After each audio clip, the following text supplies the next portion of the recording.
Sorry, someone came by. I had to tend to that. Now you let it redrew it here. Now this is your typical quartzite. It's your typical quartzite, and we'll call this a phyllite, although it's made of quartz. Okay, there's not a lot of other muds in there. And you look at this, the bedding is definitely this way. So this is vertical like everything else. But this part right here is a different color. Yeah, right? Is it right? Oh, Steve. Yeah, okay. But you're gonna look and you're gonna see these type of fabric cutting through the rock. Okay, basically little cracks, and they're not level. Does this mean anything? The answer is yes, it does mean something. Okay, because as I said, as you fold this, whatever can move is going to move between, and any beds are going to get deformed, and they're going to take on a different shape, and eventually a fabric's going to form. Does that fabric coincide with this whole thing? And the answer is yes, it does. And this is what Van Hise and others figured out in the early 20th century. So we figured out the mechanics of mountain building before we figured out how mountains form, okay? That's how it was here. It wasn't the Himalayas or the Alps or the Rockies. It was here, Baraboo, Wisconsin. And those of you that know the University of Wisconsin will know there's a hall named after him, and he was the president of the university. But you measure this, and you'll get it dipping like 60 degrees this way or something. I think it's 55 in reality.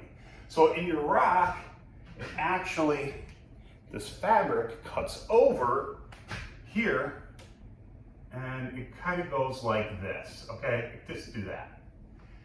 And what Van Hise and others realized is that this can tell you, because as this thing folds, it's going to get a preferred orientation of minerals. We call that cleavage, okay? And cleavage can tell you a lot about the internal structure that you can't see. And in this case, it tells us that if we extend that out, that our axis is here. If you try to do this in an anticline, it doesn't make sense. The cleavage doesn't match up. If I tried to do this, we'll just say this way, all right? We'll just make it simpler. And I have this going this way. That doesn't make sense. Now, did they know that 100% for sure at the time? No, because this doesn't line up with my axis. But it was an educated guess. It was a hypothesis. And turns out, this works. This works. Because we have subsequently drilled down. There was banded iron here that was mined for a while. And it is a syncline. Okay, unequivocally. So this is your axis. That can tell you your axis. Plus, there's little things in this, and I've talked about this before, expressing Pells' rule. Like over here, between the quartzite, this is about a meter, okay? It's about 1 meter. All right, 3 feet, okay? 6 feet, all right? You have your quartzite, and it's pretty rigid. That's the bedding, okay? But between here, what happens is you get a shape like this. These are what you call boudinages, and they break off, but every once in a while, and I've shown you guys this in the Upper Peninsula too, because this is on a rock outcrop on a road.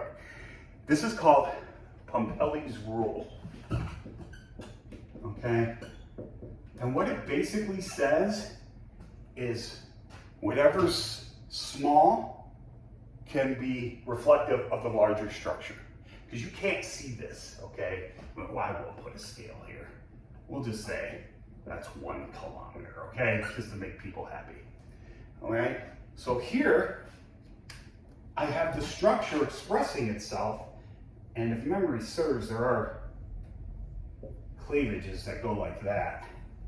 So this is my structure, and it is reflective of this. Now these parts have been eroded on the bigger structure, but that's it. And I have videos, my Baraboo movie will have this stuff in it. So this is just a rough, dirty fast and quick concept of how we can get, interpret geologic structures when we can't see them. Because at this scale, that's 1 kilometer, a person doesn't even show up here, okay? And that's the thing. You have to realize Earth is a big planet, and you're not. Right? You think you are, and related to most animals, you're big, but you're not big compared to the planet. And the planet can do things and show us things if we know where and how to look.